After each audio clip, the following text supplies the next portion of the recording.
Pivotal night in the race for governor. Live on Wood TV 8, the Republican candidates going head-to-head, and at times, the fireworks flew.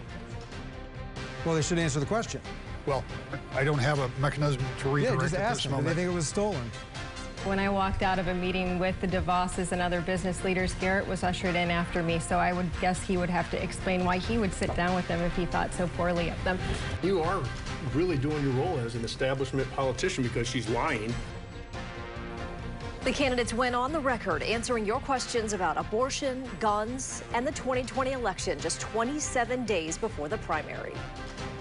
Political reporter Rick Albin moderated the debate, and he'll join us for analysis. And Byron Tollefson's live at the debate hall talking with the candidates about their performance. First, to the key moments in the debate, the candidates were asked about guns just 3 days after 7 people were gunned down at a 4th of July parade in the Chicago area. We need to fix people. We don't sell military weapons at gun stores. Just because the gun looks like something doesn't mean it operates the same. And it's a complex issue, but we can't situationally ignore our Constitution, and I won't do that. Guns are not the problem. It's the people that are the problem that use them in a way that they injure other people, which is also already illegal. So it's about the accountability and not the gun control. It is our right to bear arms. I hunt with my boys. I've taught my boys how to safely defend themselves. Look, we all know the progressive leftists. They do everything they can. Unfortunately, in every mass shooting, they're always trying to go after the guns. And we do not have a gun problem. If we had a gun problem, then the gun restrictions in New York and Illinois would have worked. When it comes to red flag laws, I think that we should be aware that we don't want to bring solutions to the table that don't actually solve the problem. We've seen, as we saw in Chicago, some of the strictest gun laws in the country, and that didn't help this situation. That didn't stop this from happening. Another big topic tonight, abortion. We asked the candidates where they stand on that issue. Here are their responses. The overturnment of Roe v. Wade was not an abolishment of abortion. It was a recognition that our republic and the people of our state have the right to choose where they want to go, what they want to do, and how they want to do that. So as governor, I'm going to support the legislature. I'm going to look for them to come to me with the voice of the people. And I do believe that there are no exceptions for abortion, except for the life of the mother. Yeah, I'm 100% apologetically pro-life. I'm for life from conception with the one example or one exception would be the life of the mother. I'm proud to say that I am the only candidate that has been endorsed by Right to Life. I'm unequivocally pro-life. And I think it is appalling to hear our Attorney General say she won't enforce these laws. The candidates also sounded off about the 2020 election.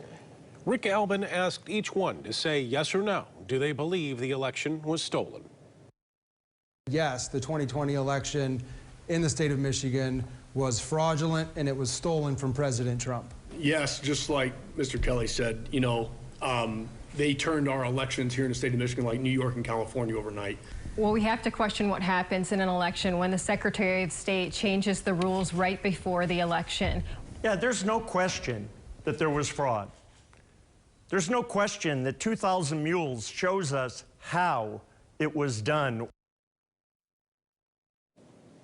And if you watched tonight, you heard the candidates mention that film called 2,000 Mules, and each referenced unsupported conspiracies. There's no evidence of widespread voter fraud in 2020. Michigan's vote was certified at the county and state level by Republicans and Democrats alike. President Joe Biden won the state by more than 150,000 votes. Tonight was also our first chance to ask Ryan Kelly about the January 6th insurrection. The FBI arrested him last month for being on Capitol grounds during the riot. He is due back in federal court tomorrow. Here's what Kelly said about where he was that day. You know, January 6th, yes, I was in Washington, D.C. on January 6th. Yes, the FBI did raid my house in front of my wife, in front of my children, put on this big theater show for misdemeanor charges. We were there protesting the government because we don't like the results of the 2020 election, the process of how it happened. And we have that First Amendment right. And that's what 99% of the people were there for that day. All right, let's go live now to the debate hall on the downtown campus of GVSU. After the debate, Byron Tollefson went one-on-one with each of the candidates.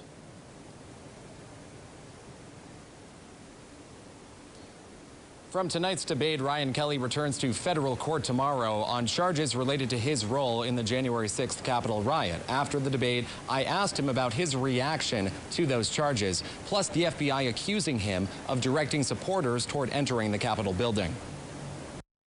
Accusing is first and foremost. In America, we're innocent till found guilty. And in this instance here, they're making claims that are untrue. And with pending litigation, we'll have more to talk about as time goes on. Also during the debate, Ryan Kelly said he wants to drill more oil in Michigan to bring down gas prices. We go to the gas pumps now and we see $5 a gallon, sometimes higher in some instances. That affects all areas of our economy. It's not just the individuals driving to and from work or where they go on leisure. It affects all of our business operations. The diesel fuel for our trucks drives up the prices of everything else around us. Throughout the night, Garrett Saldano talked about his efforts to stop lockdown measures during the pandemic, at one point going after other candidates on stage. I tell you what, I wish you guys would have been this passionate 2 years ago. And I think we're all sick and tired of waiting for these elected officials to do something because they failed us over the last 2 years. And so now it's time for ordinary people to do extraordinary things. After the debate, Tudor Dixon continued to attack Attorney General Dana Nessel for promising not to enforce Michigan's 1931 abortion ban. I mean, that is the job that she was elected to do, is to enforce the law. And when you have somebody whose job is to be the chief law enforcement officer of the state and she refuses to do that, that should be a message to the people, because what other laws do we have in place to keep us safe that she's unwilling to enforce? Kevin Rinke doubling down on his statements on stage, saying it's not the governor's job to determine abortion laws. I'm pro-life, and I'm proud of that. I had the same position as Donald Trump and the same position as Ronald Reagan, and I feel good about that. And yet, I understand that there are people out there that are looking for something different. They need to go to their legislators. They need to impact and determine where Michigan goes on the issue. Kelly also supports an abortion ban, with the only exception being the life of the mother. Live in Grand Rapids, Byron Tollefson, News 8. And Rick Albin here now after moderating that debate tonight. Good job, Rick. Never easy trying to keep everyone on track. Half of Republican voters polled are undecided in this. Did the candidates tonight get their message through? I think so. Now, there's no way to know how that resonates with those voters. But when you have their numbers in relatively low double digits and fully 50% from 45 to 50% in most polls, then there is a big field of voters out there that these candidates need to appeal to. Tonight was an opportunity for them, many, to reach people who for the first time are starting to look at this. You know, absentee ballots are already out there. But we had such an unsettled field. 10 candidates, 5 of them were disallowed. 2 of those had been considered among the front runners. So you end up with 5 more candidates, as we explained a number of times. Ralph Rebant was the 5th candidate who did not make the polling requirements to be in this debate. But for these candidates, it's about getting people to know who they are. They need to get name ID, and then they need to get something to stick to that name ID. This was the first time that they had a statewide opportunity to do that now that everything is all settled out. And I think that each one of them, on their own level, was talking to those undecided voters. And the question is, how does that resonate?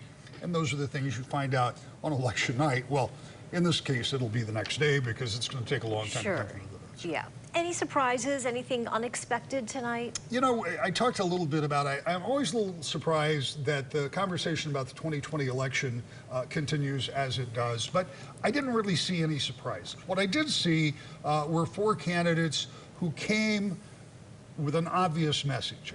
There was nobody on that stage that did anything to inflict a lot of damage to themselves. And the other interesting thing I thought was that they all seemed to be very clear about what they wanted to say. They had their messaging down. Now, how, again, that sets with the voters, we won't know, but I thought they all brought their message tonight. All right, Rick great Albin. job. All right, Thank you. Thank you. Tonight, the Michigan Democratic Party responded, tweeting, quote, Governor Whitmer is focused on the issues that matter to Michiganders, like keeping drivers safe on the road. Meanwhile, the GOP candidates will reverse all the progress we have made to move Michigan forward, end quote. You can rewatch the entire debate on demand for free anytime at woodtv.com.